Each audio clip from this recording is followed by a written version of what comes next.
സാമൂരിപ്പാട് വരാൻ സാധ്യതയുണ്ട്. സാമൂരിപ്പാട് അവർക്ക് വേണ്ടി റിസർവ് ചെയ്തിട്ടില്ല, അത് കൊടുക്കാറില്ല. ആ മുറി തന്നെ വേണമെന്ന് പറഞ്ഞ് വാശി പിടിച്ചു. അങ്ങനെ വന്നാൽ വിരോധമില്ല, പക്ഷേ അദ്ദേഹം വന്നാൽ മുകളിൽ താമസിക്കും, ആ മുറിയിൽ താമസിക്കും. അപ്പോൾ അദ്ദേഹം വന്നു വെച്ചാൽ താഴത്തേക്ക് ഇറങ്ങേണ്ടി വരും എന്ന് പറഞ്ഞു. അപ്പം അങ്ങനെ വന്നു വരട്ടെ, അപ്പം ആലോചിക്കാമെന്ന് പറഞ്ഞു. അദ്ദേഹത്തോട് താമസിച്ചു. ആ സമയത്ത് തന്നെ മരുമന്തമ്പുരാൻ വന്നു സാമൂരിപ്പാട്. വന്നപ്പോൾ അദ്ദേഹത്തോട് പറഞ്ഞു താഴത്തേക്ക് ഇറങ്ങി പോകാൻ പറഞ്ഞു.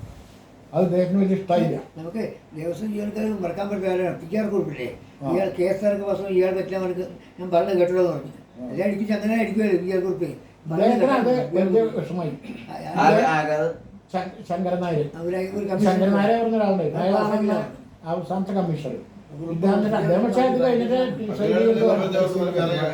അദ്ദേഹം പോയിട്ടാണ് ഈ സംഭവം ഇതിങ്ങനെയാ പോരാ ഗുരുവായൂർ ദേവസ്വം. അപ്പൊ അമ്പലം കത്തിയപ്പോ അത് കാരണമായി. അദ്ദേഹം വിചാരിച്ചു HRC കീഴിൽ ഇദ്ദേഹം ആവും ചാർജ് എന്ന് വിചാരിച്ചു. പക്ഷെ ഭജന സംവിധാനം വന്നപ്പോൾ HRCനെ ഒഴിവാക്കി, അദ്ദേഹത്തിന് പോയി, കമ്മീഷണർ ഒഴിവാക്കി. എന്നിട്ട് ഒരു ഭരണസമിതി, അത് കരുണാകരൻ്റെ ബുദ്ധിയായിരുന്നു. ഒരു സർവ്വസമ്മതനായിട്ടുള്ള ഒരു ഭരണസമിതി വന്നു. അത് രാഷ്ട്രീയക്കാരില്ല, അന്ന് ആദ്യത്തെ രാഷ്ട്രീയക്കാരും ഇല്ല. ഉണ്ടായിരുന്ന രാഷ്ട്രീയക്കാരെന്ന് പറയാൻ വയ്യ. അവസാനം ഉണ്ടായ NS ഇയാളായിരുന്നു, കിടങ്ങൂർ ഗോപാലൻ.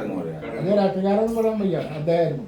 അങ്ങനെയുള്ള മാന്യന്മാരായിട്ടുള്ള ആൾക്കാർ, അവർക്കൊന്നും എന്താ ഒരു വെച്ചത്, അങ്ങനെയുള്ളവരെ സെലക്ട് ചെയ്തു. കേരളത്തിൻ്റെ തിരുവനന്തപുരം മുതൽ കാസർഗോഡ് വരെയുള്ളവരെ സെലക്ട് ചെയ്തു.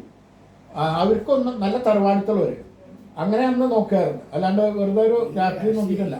അപ്പം അവർ വന്നു കഴിഞ്ഞാൽ അവർക്ക് ഇവിടുന്ന് ഒരു നയാ പൈസ വേണ്ട, ഒരു റുപ്യ പോലെ അവർക്ക് വേണ്ട. അങ്ങനെയുള്ളവരെ അവർ വല്ലവരുണ്ട് ഇങ്ങോട്ട് ഇഷ്ടമായിരുന്നു. അങ്ങനെയുള്ള ആൾക്കാരെ രാജ്യത്തെ കമ്മിറ്റി വളരെ കമ്മിറ്റായിരുന്നു. അങ്ങനെ വന്നു. ആ 71 മാർച്ച് 9 ഓർഡിനൻസ്, അത് ഈ ഗുരുവായൂർ ദേവസ്വം കൂടൽമാണിക്യം ദേവസ്വം കൂടി ഒറ്റ ഓർഡിനൻസാണ്. മാർച്ച് 10 ഇവിടെ ഒന്ന് ചാർജ് എടുത്തു. മാർച്ച് 10 ഇവിടെ ഉത്സവം 4-ാം ദിവസമാണ് അന്ന് ഗുരുവായൂർ ദിവസം നടക്കുക. ആ ദിവസമാണ് വന്നത്. ഇവിടെ വന്ന് അന്ന് ഇവിടെ മാനേജറാണ് ഭരിച്ചിരുന്നത്. സാമൂരിപ്പാട് നിശ്ചയിക്കുന്ന 5 കൊല്ലത്തേക്ക് നിശ്ചയിക്കുന്ന ഒരു മാനേജർ. അത് ഡയറക്റ്റ് അപ്പോയിൻമെൻറ്റാണ് മാനേജറായിട്ട്. അത് ഗ്രാജുവേഷനൊക്കെ വേണം. അങ്ങനെ അന്നത്തെ കാലം അദ്ദേഹം ആണ് ഭരിച്ചിരുന്നത്. ഒരു വേലായുധ നായരെ പറഞ്ഞ ഒരാളായിരുന്നു മാനേജർ, കെ വേലായുധ നായർ അല്ലേ, അറിയില്ലേ? അപ്പോൾ അദ്ദേഹമായിരുന്നു. ആ സമയത്ത് അദ്ദേഹം CH ദാമോദരൻ നമ്പ്യാരെ എന്ന് പറഞ്ഞൊരാൾ അന്ന് തൃശ്ശൂർ കലക്ട്രേറ്റിൽ RDO ആയിരുന്നു. അദ്ദേഹത്തിനെയാണ് നിയോഗിച്ചത് ഇത് ഏറ്റെടുക്കാൻ. കാരണം എന്താ വെച്ചാൽ അദ്ദേഹം ഇതിൽ എക്സ്പെർട്ടാണ്. കണ്ണൻ ദേവൻ ചായയൊക്കെ ഏറ്റെടുത്ത ആൾ അദ്ദേഹം. അങ്ങനെ ഇതിനൊരു അയാൾക്കൊരു പരിചയമാണ്, അയാളെ വിട്ടത്. അപ്പോൾ അയാൾ ഓടിച്ചെന്നാൽ കിട്ടില്ല എന്നറിയാം.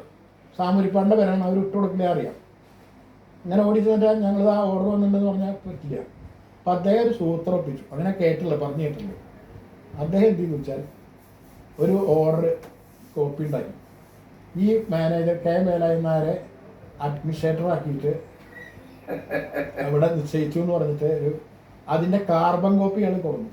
എന്ന് പറഞ്ഞിട്ട് എനിക്കുള്ള കോപ്പി കിട്ടിയിട്ടുണ്ട്, നിങ്ങളുടെ പോസ്റ്റിൽ വരും, അപ്പം നിങ്ങളെ ഇതിൻ്റെ പോവാണ് എന്നൊക്കെ പറഞ്ഞു. അപ്പോൾ അയാൾ ഓർഡർ അയാൾക്ക് ഈ 5 കൊല്ലം കഴിഞ്ഞാൽ പോകണം, മറ്റേത് പിന്നെ സ്ഥിരമായിട്ട് ഇവിടെ ആക്കല്ലേ എന്ന് വിചാരിച്ചു. അയാൾ തെറ്റിദ്ധരിച്ചു. എന്തായാലും അയാൾ ചാർജ് കൊടുത്തു. സാമൂരിപ്പാടിന് ചോദിക്കാണ്ട്, അതായിരുന്നു സാമൂരിപ്പാടിൻ്റെ കേസിൻ്റെ ഒരു പോയിന്റ്. അതായിരുന്നു എന്നോട് ഞാൻ നിശ്ചയിച്ച ആള് എന്നോട് ചോദിക്കാണ്ട് എന്നെ ചെയ്തു, ഞാൻ അറിഞ്ഞിട്ടില്ല എന്നാണ്.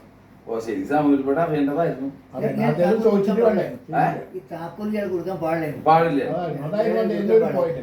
അങ്ങനെ ഇദ്ദേഹത്തിന് കാണിച്ച് കബളിപ്പിച്ച് ഇദ്ദേഹം ചാർജ് എടുത്തു. ഈ ദാമോദരൻ പേര് അദ്ദേഹത്തിന് ട്രിഗർ ട്രിഗർ ഇതെല്ലാം അറിയണ ആ സൂത്രക്കാരാണ്. അപ്പം പിന്നെ ഇയാളെ, പക്ഷെ ഇദ്ദേഹത്തിൻ്റെ കാലാവധി കഴിയണ ഒരു 5 കൊല്ലം കഴിഞ്ഞാൽ പിരിച്ചുവിട്ടില്ല, മാനേജർ കണ്ടിന്യൂ ചെയ്തോളാൻ പറയും. അങ്ങനെ ഉണ്ടായി അദ്ദേഹം.